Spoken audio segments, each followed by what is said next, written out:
Good evening, everybody. I'd like to open the meeting, the public safety meeting tonight.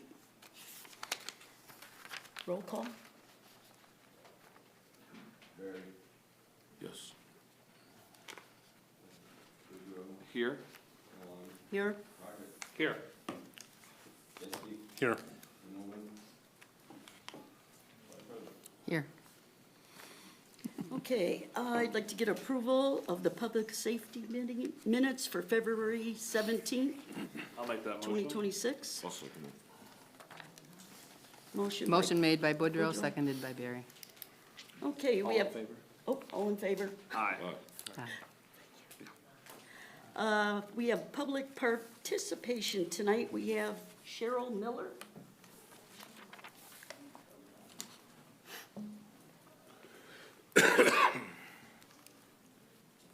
Good, very cold evening.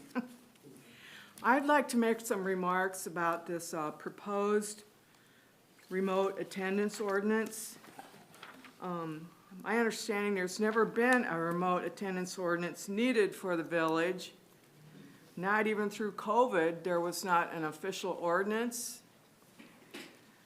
So all of a sudden with this particular board, we need an ordinance for this. Seems a little peculiar to me. Of course, remote attendance is common and is allowed under the Illinois Open Meeting Act. But local ordinances can and need to include stipulations on remote attendance.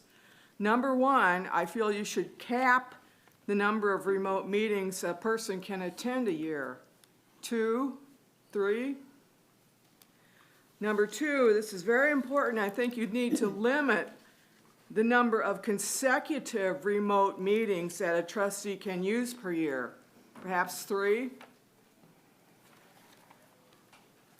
If a trustee is going to attend remotely, they need to have a quiet background, no distractions, so they can give their full and undivided attention to the meeting. I know you need 4 for a quorum, right?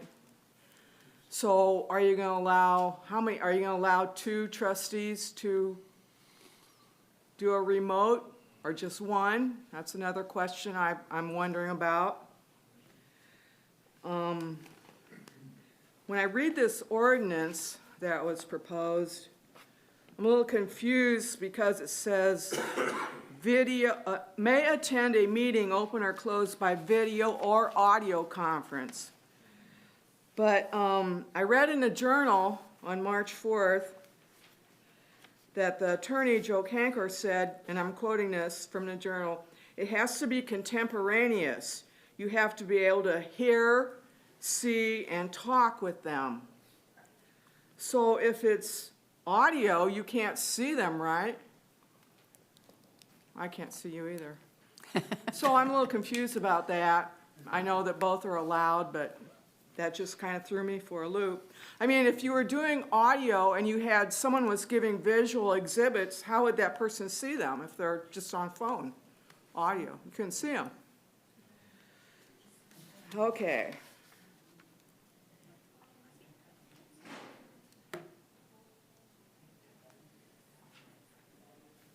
There's been a lot of talk about calling it the Annette Zimbelman Ordinance.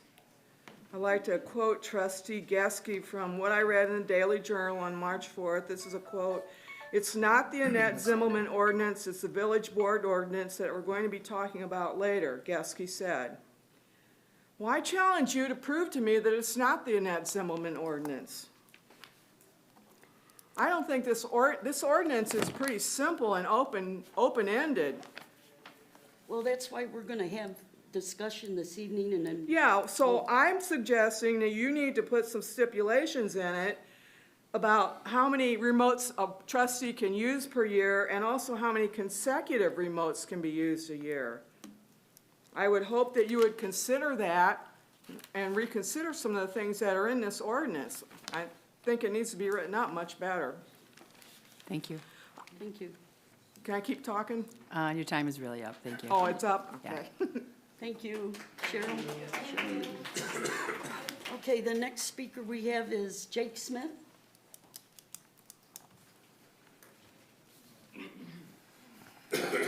Good evening. So the last two village board meetings, I've been here talking about my proposed suicide memorial / prevention monument in Manteno for fundraising this year, and I know you've wanted me to get to one of these committee meetings, and so here I am to discuss it. So what is your plan? To raise money, create a $5,000 goal, and once that goal is raised, whether it's 5,000 or if it has to be more, whatever, purchase a plaque and fountain from the website, Parks and Recreation's website, it's on there, $5,000. Purchase that and use it for that purpose. Peggy, you can handle this, but I wanted to suggest to Jake that you need to get some kind of a drawing or an idea of what you have in mind and present that. Right. And so the trustees can see what, Present it to what the you're rest planning. of, yeah, to the board and, I think, you know, Yeah. we Okay. saw a drawing, or, I don't know if it was in an email or one of the last meetings that he brought the. I posted a picture. I had ChatGPT do it, and I think that's something similar as to what I want. Maybe not that exact size probably, but And something similar, even scaled down. That And- looks great Yeah, from what I saw. yeah, But, The you know, only caveat is, and I don't mean to be the rain on the parade, but $5,000 isn't gonna get that fountain anywhere close. And even if we match the funds, I guess we probably need to see about something that's a real, the plaque, great, but getting a fountain like what you had, the Chat CPT, yeah. or, I mean, it looked great, looked beautiful, but just understand the expense of what Yeah, that would be. I can up that goal if I need to. I have no problem doing it. I have Yeah. all the confidence in the world that whatever that goal is, I will raise it. also picking a spot is important, you know, Yeah. which park and where at in the park, and it's gonna have to go through a committee of people, especially Yeah. Mr. Hanley and the board, and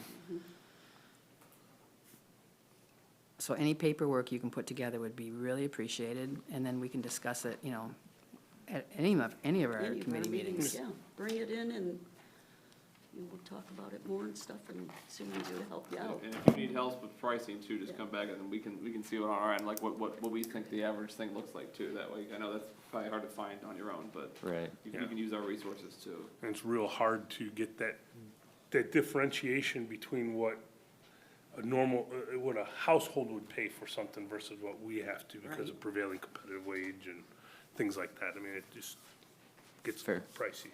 We really wanna support this, but there's gonna be a few hoops that we have to look at, you Yeah. know, and make a plan, and I know you wanna get it done this summer, right? Summer, fall, Sometime even if this it's year. next year, whenever. Yeah, it'll be. Whatever Figure it out. packet, whatever materials you can put together, you can bring it to the village hall or give it to me at a meeting, and we'll be happy to, you know, Yeah. call you back in and we'll sit down and talk about it. Sounds like a plan. Thank Thank you. you, Jake. Do you have a specific location you were looking to do this, or are you kind of open to really anywhere within the village, or? I was thinking Memorial Park, but I'm open to absolutely anywhere in the village. Memorial Park sounds like a good place to remember people. Yeah, it's fitting. Okay? Thank you, Jake. Thank you. Good. Thank you. Okay, the items for discussion this evening, thank you, Jake. Remote access for board members. I have a text or a email that came in to me this afternoon at 1:09, and I'd like to read it, if you don't mind. It says, "Good afternoon. Who's it from? Do we know who it's from? She didn't give me permission to use her name, I don't know. I just want, before you read it, I think we might have all got the same email too. No, it's only to me. Cause I've got a bunch of emails on it too. Okay, maybe you did. Yeah, you can read it. I'm sorry, I just wanted to see if there was a name. Okay. I'm writing to express my concerns regarding the proposed amendment to ordinance 25-38, section 10, which allow remote attendance at official village meetings for village trustees. Village trustees are elected to represent the residents of the community And in order to do that effectively, they must be present, engaged, and accessible. Regular in-person attendance at scheduled board meetings is one of the most important responsibilities of this position. These meetings are where decisions are made that directly affect the residents, and they provide an opportunity for the public to observe their elected officials in action. Physical attendance promotes accountability and transparency. When trustees are present at meetings, residents can see that their elected officials are actively participating in discussions, asking questions, and carefully considering the issues before voting in person. Participation also allows for more effective communication and collaboration among trustees, which can be more difficult when someone is participating remotely. Board meetings are also one of the primary opportunities for residents to voice concerns and ask questions. When trustees are present in the room, they are more accessible to residents before and after meetings, which helps build trust and strengthen communications between the board and the community. While I understand that remote attendance was necessary during the COVID-19 pandemic, those circumstances required temporary flexibility for health and safety reasons. However, those conditions have largely passed, and serving in an elected position carries with it an expectation of commitment and reliability. It is difficult for an elected official to fully perform their duties and uphold the oath they took when accepting the position if they are not consistently present and actively involved in the work of the board. In addition, remote participation can introduce technical issues and reduce the level of engagement during discussions. Being physically present ensures that trustees can fully participate in deliberations and that all members share equally in the responsibility of governing. Serving as a village trustee is an important, very important responsibility, and residents deserve representatives who are present, engaged, and accountable. I respectfully ask that these considerations be taken into account when discussing and voting on this proposed amendment. Thank you for your time and for your service to our community. I did not get permission for the name, so that's what this person wrote. Any questions, comments? I have something too that I would like to read. These were just shared with me this afternoon too, by somebody else. State law requires rules before implementation. The Illinois Open Meetings Act allows remote attendance only in accordance with rules adopted by the public body. The proposed ordinance references remote attendance, but no implementing rules have been drafted, adopted, or circulated for review. The board has not reviewed the operational procedures, important details such as how requests will be made, how votes will be taken, how the public will hear the discussion, and how the clerk will document the attendance are typically addressed in the rules, not the ordinance. Those procedures are currently unknown to the board and to the public. The ordinance is incomplete without guardrails. Best practices adopted by many Illinois municipalities include a maximum number of remote attendances per member per year. This was mentioned by one of the people in the public. Often it's 2 to 4. No such limit has been proposed here, which could undermine the expectation of physical attendance at meetings. Public transparency considerations have not been addressed. The rules should specify how remote participation will be announced on the agenda, how the public will be able to contemporaneously hear all the discussion, and what technology will be used, none of which have been presented. Adopting the ordinances before rules are finalized creates unnecessary legal risk. Passing the ordinance first could lead to procedural confusion, inconsistent application, or potential challenges under the Open Meetings Act. Whereas reviewing and adopting the rules simultaneously would ensure compliance and clarity. So we need rules. We need more than the little bit of information that was in this ordinance proposal. I don't, I disagree with a lot of the points brought up as far as accountability, participation. I think it allows board members to participate. I do agree with some parts that we need to discuss rules as far as how votes will be cast, things of that nature.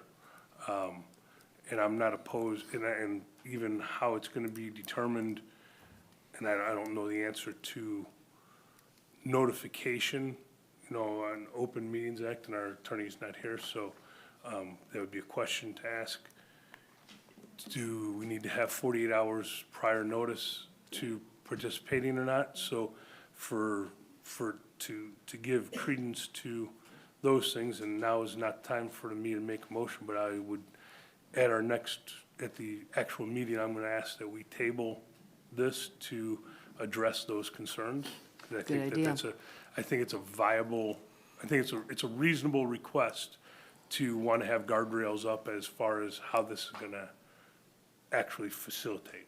Yeah, we need more in the ordinance. That is very vague. So let's. And again, that's legal jargon that is written up, and, you know, I'm not an attorney. We pay an attorney to give us what is appropriate. But I do think that we need to discuss and, you know, what our I was gonna say, guidelines can we talk are. about some of that though now? I mean, then we can always have it, like, I think, would we all be okay with 48 hours notice if we were to implement this? Is that, I mean, we can check to see if that's legally good, but I think, I've seen other ones that have 48 hours notice as the latest you can kind of propose that, is that?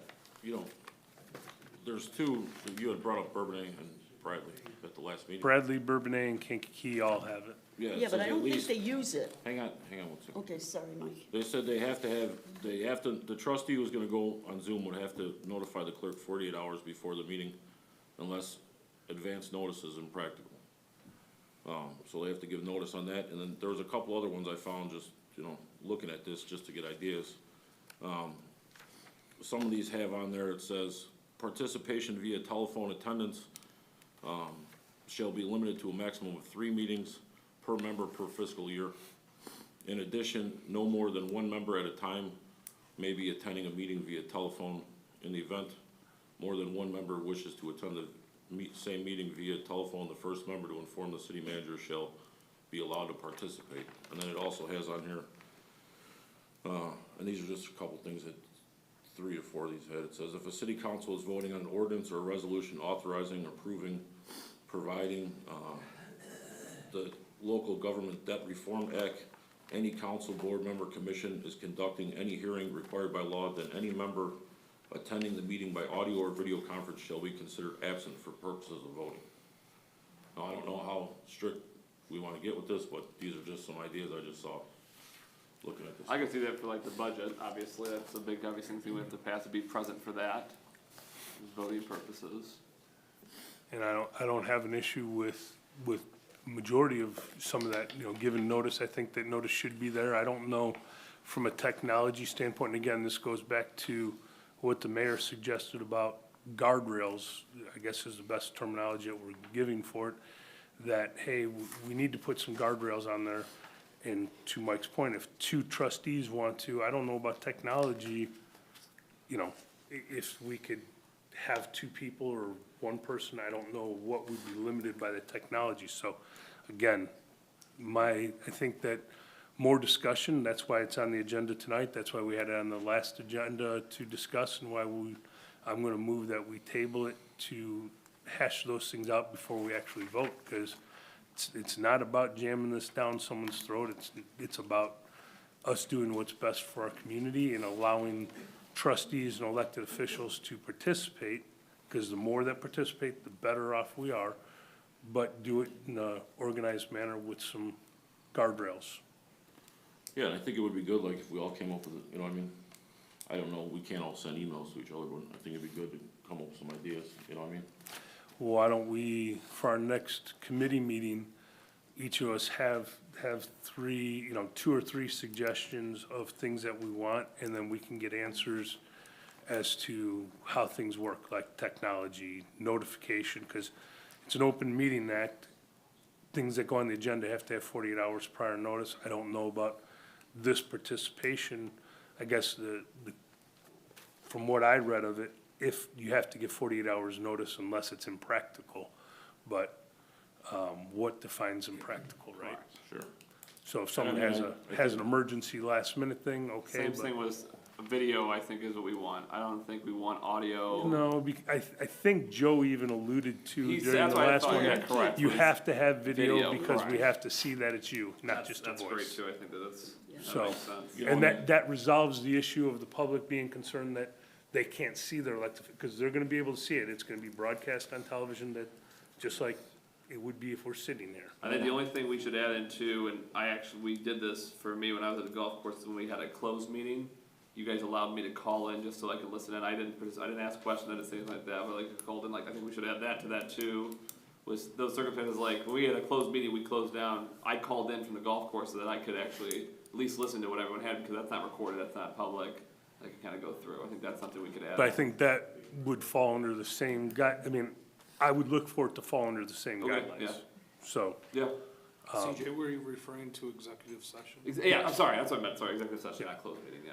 well, same thing, but yeah, that's, you should be able to participate in that. Those are big, usually in the executive sessions, there's big things that we're talking about. We usually don't take action a whole bunch during there. It's a lot of information, but But yeah, I like that idea. 3 ideas we can put on the, I don't know what the everyone next come one for is. 3 we can kinda ideas, see, and yeah. we'll try to hash it out over the next, realistically, probably 2 committee meetings. Okay. I have an example too. This is from Naperville. Example of a village limiting the number of meetings a trustee can miss or attend via electronic means. Trustees must attend at least 75% of the meetings. Less than 75% attendance may result in removal from the board. An excused absence defined as a personal or family illness, death in the family, maternity, paternity leave, or family emergency. That's just a little bit of something that they put into, Probably their prevent people from ordinance stuff, abusing yeah. that, correct. But You know, that's not public participate, that's not remote, that's just a ordinance that they want their board members. No, this is remote. I think it's It- like it almost leads like a into it. requirement or There's a something. whole bunch of it. If you could bring copies to our I next can do committee that. meeting, and then we can all look at that. This way we're all looking at the same thing. Are we able to, Chris, are we able to do that, like, audio visual wise, or have we talked to him? I'd have to reach out to our IT guy, but he does everything for the sheriff's department and the county, so I'm sure he would be able to facilitate it here. Yeah. But I'd have to find out how he does that. So this way we don't violate any open meetings acts, before our next committee meeting, 3 things that you wanna see, send it to Chris, and then Chris can compile the list and distribute it to all of us, and then we have it a little bit before our next committee meeting to review it. That sound good? Sounds like a plan. And would that be your meeting, Todd? And then the next committee meeting I up? believe mine is the next meeting. It's on the 24th, I believe. 24th? Yep. Okay. And that's Todd's meeting? 7 Yes. AM? Yeah. We can share out the notes too. And that's probably a pretty light agenda as well, I would assume. Yeah, Tuesday, the 24th at 7. And that doesn't mean it's the only committee meeting that we Yeah, we'll discuss bring it, on the but next one too. yeah, gives sure. us, Mike I know Mike can't make morning meetings, but he can send in what he would like, and then we could all hash it out. Does that sound fair? Yeah, sounds like a plan. Yeah, sounds good. So Mayor, I'll motion that when we get to the meetings to Table, table it. sounds good. Okay, the next item we have on there is a choking device. I was going through some safety things that I'd like to see with the village, kind of put something together. Chief, we talked about this a little bit. It was people choking and having some type of device in the home. I know myself, I scared myself quite a few times choking on, like a piece of hot dog or meat. And, years ago, I lost a really good child friend from choking. And this has been one thing that I'm really passionate about, making sure, that we have some type of device. Maybe we can sell them at the village hall or do a discount or something where I'd like to see every family in the community, especially with little children or elderly, and that have some type of device like this, that if you are by yourself, the choking incident kills one person every 2 hours in the US. Over 4,000 people die from choking each year, many in their own homes. You can't perform the Heimlich on yourself, so what happens if you're alone? Choking is fast, silent, and often fatal if you're unprepared. This is especially true for the older adults and people who live alone. You may only have seconds to act before oxygen loss leads to permanent brain damage or worse. Traditional first aid methods like the Heimlich maneuver are effective, but what if no one is there to help? That's when suction-based choking rescue devices come in handy. So I'd like to pass this around so everybody can see it. And we have that at the police station, right, Chief? Yeah, I saw a demo for one maybe a year ago, and I ordered one. I thought it'd be good for the officers to have it. Sometimes they're the first Yeah, at the please. scene of something, so, How much does that cost? $40, $50 each, depending on how many you order. They have children's size, adult size, so it just depends. So we aren't gonna buy these to give away, we're gonna have them available for people to purchase, right? That's what we're here to talk about. I do think that there is a self-Heimlich maneuver that people can administer. And Yep. that- You can that- do it over a chair. Right, and that stuff. maybe we could put a safety seminar together and, Or form a offer that. safety, Just because you don't, I'm just thinking of the normal household. Does everyone know where that is? And when you're choking, oh wait, I gotta go and dig into the cabinet and pull that out. Well, I mean, that would be something you would have like a fire extinguisher sitting there, especially if you have little children. Yeah. I think You we know, need to get somebody from the fire department, one of the EMTs, to come in and talk about this. Well, we used to do. Because I'd the- call them first. If I was near a phone, I'm gonna call 911. That's the first thing I would do. Yeah, it's not a replacement for the Heimlich maneuver, it's just another tool. If the Heimlich Right. maneuver can't dislodge it, try this. Yeah. It's just something I wanted to bring up that I am, I think it's a great idea. pretty partial to. I think it's something parents would want in their house with the kids. Yeah, I think it'd be something, I don't know, maybe you might need it someday, or, Yeah, I I mean, one of learned in us. college how to do Yeah. the my own, that was like a but part of there's the a training. lot of we had. seniors that can't do that. I mean, and I don't think that's But that really, device looks like it's a two-person, like it had a person in the diagram doing it But for there- them. yeah, and I made up some, But I think a also, safety seminar, that idea, that's a great idea to share out too, obviously, all information's great. okay, I wanted everybody's opinion on that, and, so we can put something together go from there. Okay, thank you. The park report. Everybody has a copy of what, when I went around the parks, me and one of my friends, and through the summer, we've been putting that together. You can see, where the equipment and stuff like that some of it needs to be repaired. I, in my personal, don't believe we need new park equipment at this point. I think we need to, continue to maintain it, take care of different things. Some of the ropes on one of them, I don't know, Jim, I gave you mine, did I not? What did I do with it? And I went through, I feel like a year ago, through everything too, and kind of made some notes. I know I gave that to Jim, and most of it was like obviously little repairs and stuff. When I went and checked out Heritage, I went this weekend with my dog on a walk. I mean, again, I do get the need to be financially smart, but when the playground equipment from 20 years ago, the playground equipment I played was at 4 years old. Again, I don't know what the lifespan of a normal playground equipment is either.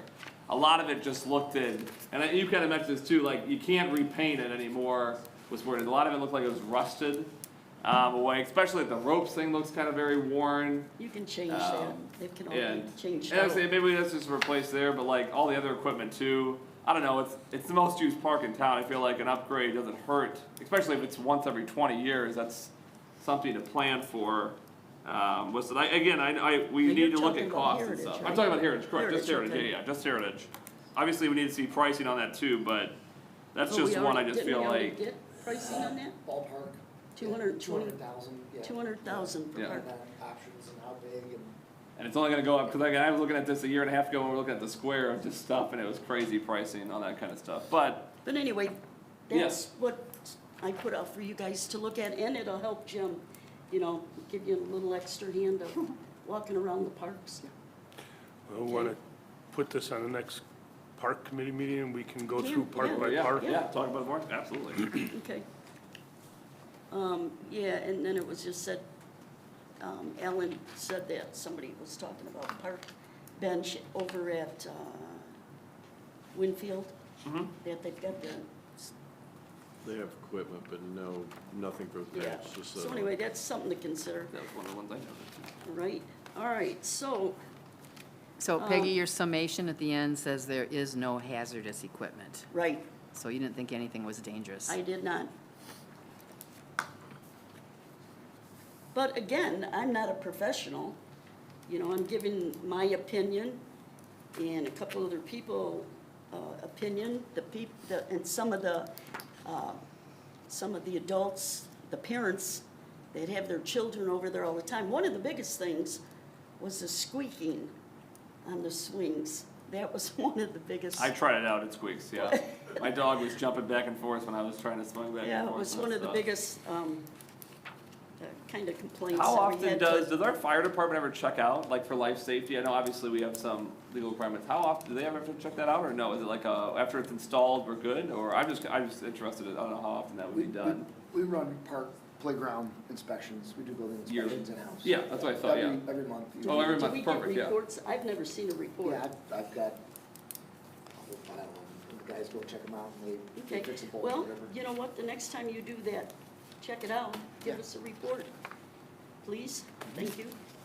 Okay, general discussion, anybody wanna, Do we wanna save that for the next one, Yeah, or we we can get can. into the budget? I know that might take some time.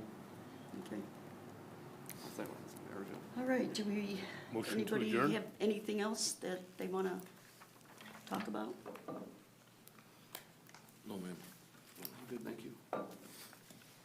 I'll make a motion to adjourn, so we go to finance. Okay, I'll second. Motion by Geske, seconded by Boudreaux.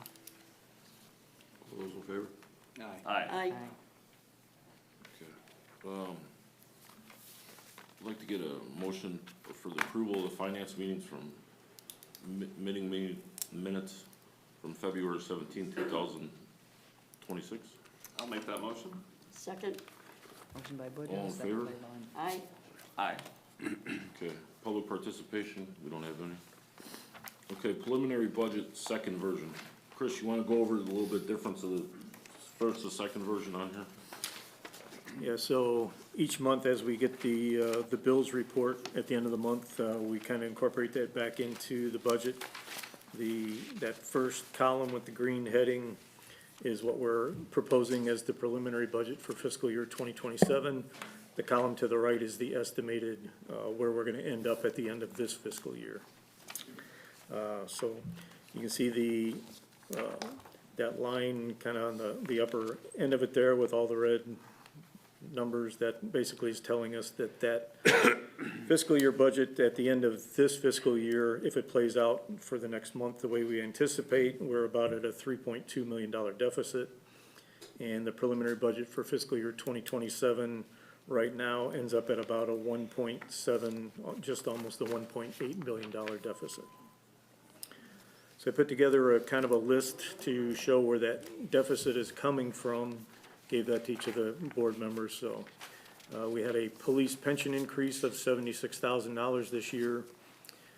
Intergovernmental revenue reduction, those are revenues that come from the state, we're down about $107,000 based on their projections. Interest income reduction, $200,000, that's the interest we used to get on the money before we spent what we did on all the improvements in the village. And then the legal fee increase that we're having put in there for the concerned citizens lawsuit is gonna be about an extra $100,000. Our payroll increase was $247,500. We had a payroll decrease in the billing department with me doing both jobs of $113,000. Property insurance increase that we had, and some of that is obviously because of the new police department and the new public works building. That's increased to $70,000. We have the Square and Second Pavilion. The remainder of that, we'll probably end up paying about $250,000 in the next budget year. Soccer shed and the dugouts that we committed to for the soccer program and the baseball program is about $20,000.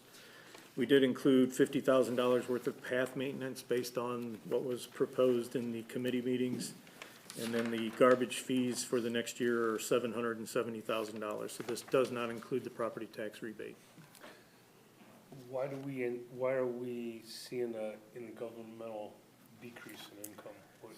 These are projections that the municipal league puts together, and they just, they have a lot of analytics that they go through, and we get those numbers, typically in February, and sometimes they'll update them a little bit in March or April, but these are just based on their projections.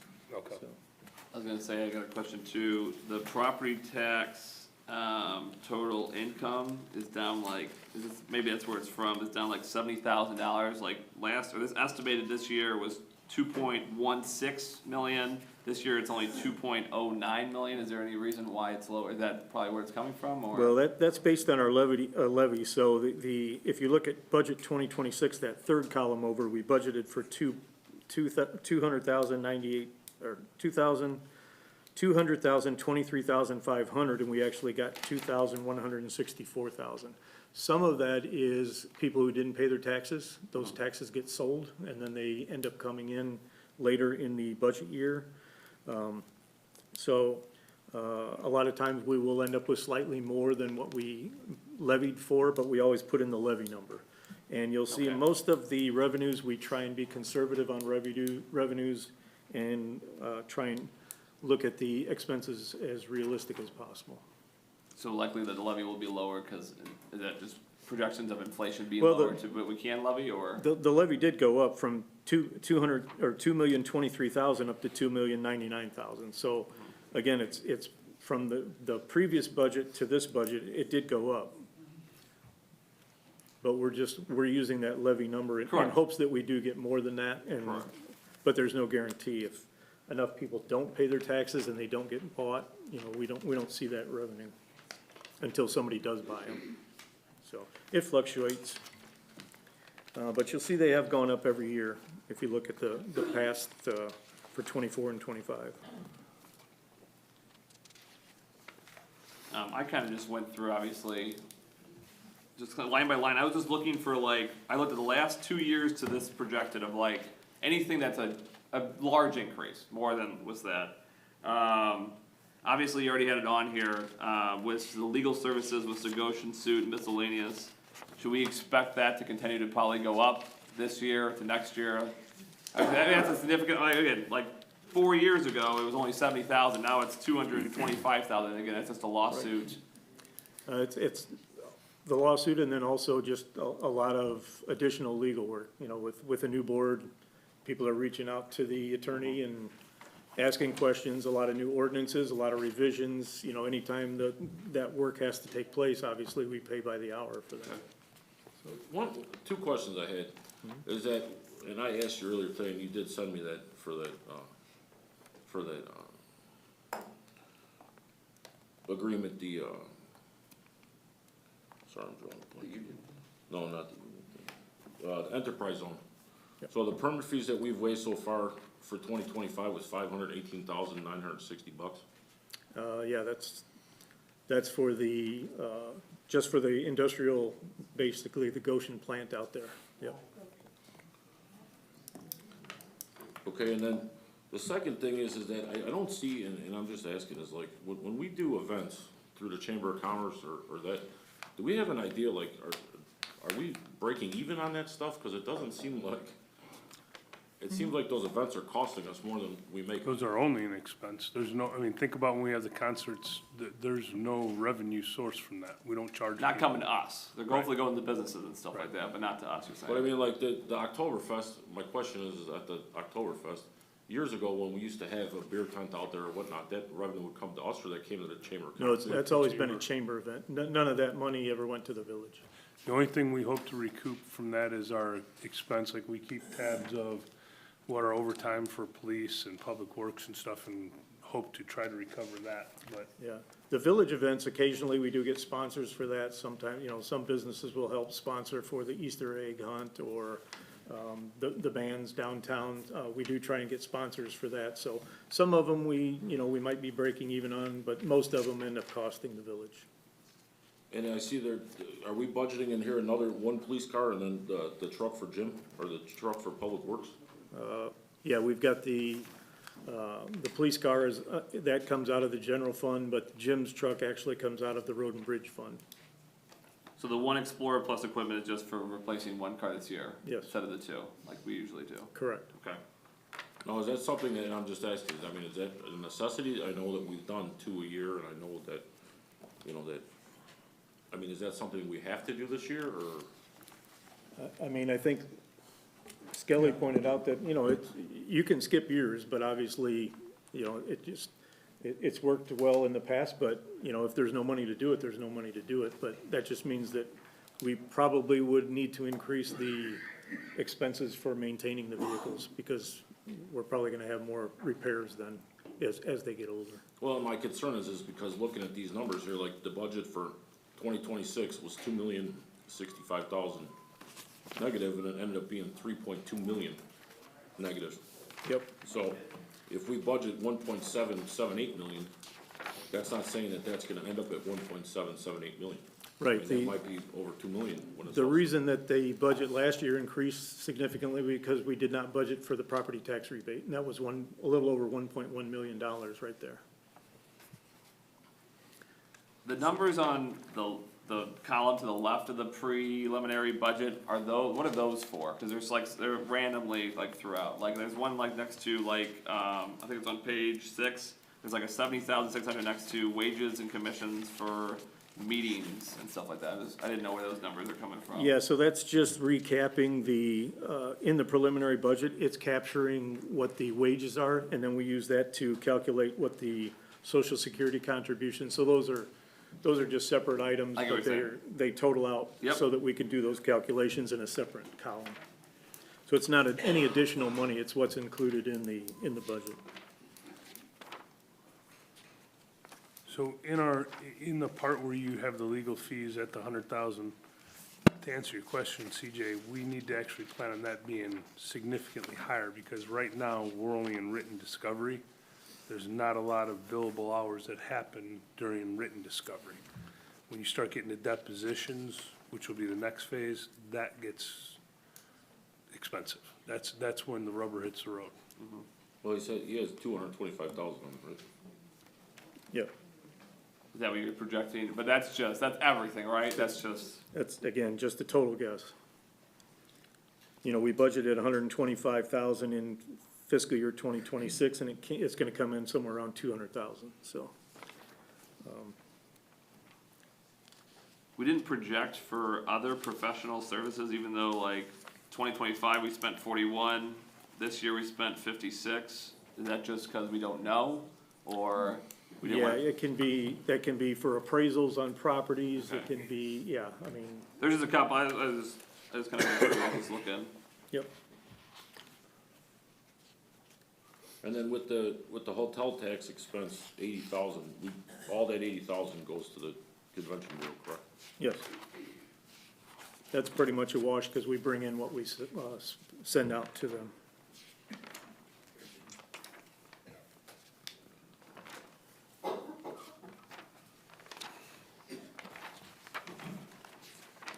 And Jim, with that truck, I mean, does that truck have to be replaced this year, or, I mean, I'm just asking. I mean, can we put a different box on that truck? Is the truck still good, or just rusted up? Yeah, there's some pretty bad rust going on. We got a price tag to replace the transmission needs to be replaced. It's got cracks in the housing. The plow probably needs to be replaced. Dump body's got some serious rust, and then the truck body itself. So, What year yeah, is that? it's 2008. How many And that- miles? I don't remember. 34,000? Yeah, 40,000 miles, yeah. Do we have any other dump I trucks, think or that's we the only need one we to- have? We had 6 of them. Okay. Yeah, I mean, we've been scaling that to replace them every 20 years. So we're, a year ahead of schedule then, when it's all said and done. It could take up to 8 months to a year to get the truck ordered and then outfitted. My suggestion is we cut back. I think we can get some, I went out and looked at it. Doesn't look that bad to me. For a vehicle that has 34,000 miles on it, that's nothing on it. We can get the transmission looked at and fixed. I'm sure that's not gonna cost, how much does that truck cost? I don't have that number in front of me, sorry. I have to look in the budget here. We're I think we have budgeting 200,000. Yeah, so, 200,000. yeah, I mean. But again, that's a separate fund, so road and bridge fund. I get it, That's but- just what it's, we typically buy equipment with that, or We can't use that anywhere, you're saying like we can't use that money elsewhere, correct? we've used some of that money, for some MFT projects, cause it's road and bridge, so you can use it on roads. But or I you can couldn't use be it- like, I wanna go buy Heritage Park, new park equipment, No, for you $30,000, can't. I can't do that, correct? That's what I just wanna Correct. make sure, yeah, It's restricted funds. yeah. I just think right now, what we're at, we need to tighten our belts a little bit. Let's back off on some of this exorbitant spending. Yeah, I can get a price on a plow, dump body, and transmission, and we can gauge the two against each other and say whether it's cost savings or, fixing that stuff up. Okay, sounds fair. And again, I hate to be the one to say it, but I've been bringing it up for a while, again, this is a projected deficit of 1.7 million. We would now be down with our general fund under 4 million. I know we don't even have the property tax on here. I don't think we should do the garbage fees anymore. I don't think it's fiscally responsible for us to put $770,000, because we're already gonna be in a deficit. I mean, we're still being in a deficit of $1 million if we don't do that. And again, I hope the town, and when I've talked to people, I think they recognize that we have the money from that sale, we spent it down, we were able to get the rebates, we were able to do this for a while, we put all the money back into the town, that they recognize this wouldn't be a forever thing, because we don't have the infrastructure to support that, so, I mean, we get elected here to make tough decisions, to me, I think that's one we should seriously look at to do, and then almost have a committee of, like we do yearly, if we do have new businesses come in and have a surge of funding, to maybe bring back the property tax rebate then, or kinda look at, what would that look at, or half of that, or stuff like that, I don't know. Again, just one person's opinion, but I don't know how I can mandate that as efficient spending right now. You know what I CJ, see? Oh, I'm sorry, go ahead, Todd. Go ahead.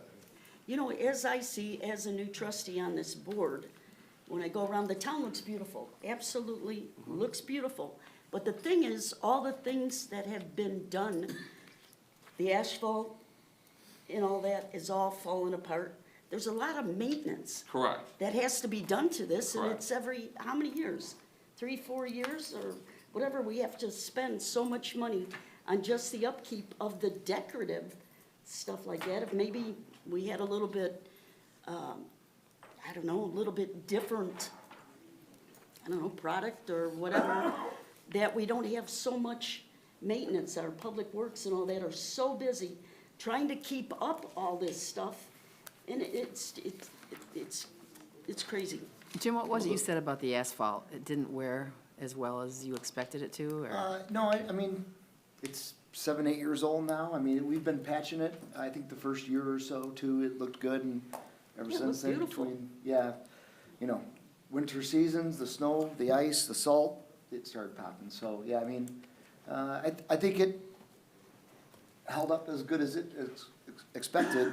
Stamped concrete may have performed better. That's something we talked to Bruce about there in that area. We did get pricing on that. It was $300,000 one way or the other, so. it's- It has had a lot of wear and tear. I mean, look at all the events we Yeah. have in the square, and hundreds of people come and enjoy themselves. Well, maybe we just need to put our heads together and see what we can do to kind of curb the spending a little bit and do the best we can, You know, you're kind of talking about maintenance. yes. The maintenance on that old truck will come out of general funds. Purchasing a new truck would come out of road and bridge, so that could be a cost savings at least for general, general funds, so I don't know if that's something I was thinking about there. So you got let's- something to say, Todd? I was gonna comment on CJ's comment. CJ, I couldn't agree with you more. This village operates just very similar to our own personal budgets, and we can't spend what we don't have, and it is a tough decision. I mean, we all want to provide these amenities, and we all wanna provide the, things that people wanna see us provide, but also at the same time, again, we have to be fiscally responsible, and when we're looking at a budget approaching, or a deficit approaching $2 million, we gotta look at, places to cut, and the garbage fees are one of them. I know it doesn't make anybody happy, it doesn't make me happy to have to cut back on anything. When you get used to having the property tax rebates and the garbage fees, paid for, those are nice things to offer to the community, and things that as a board, we wish we could offer more. But at the same time, we don't wanna be sitting in these seats and people asking, well, why did you guys allow, why did you run the village into the hole?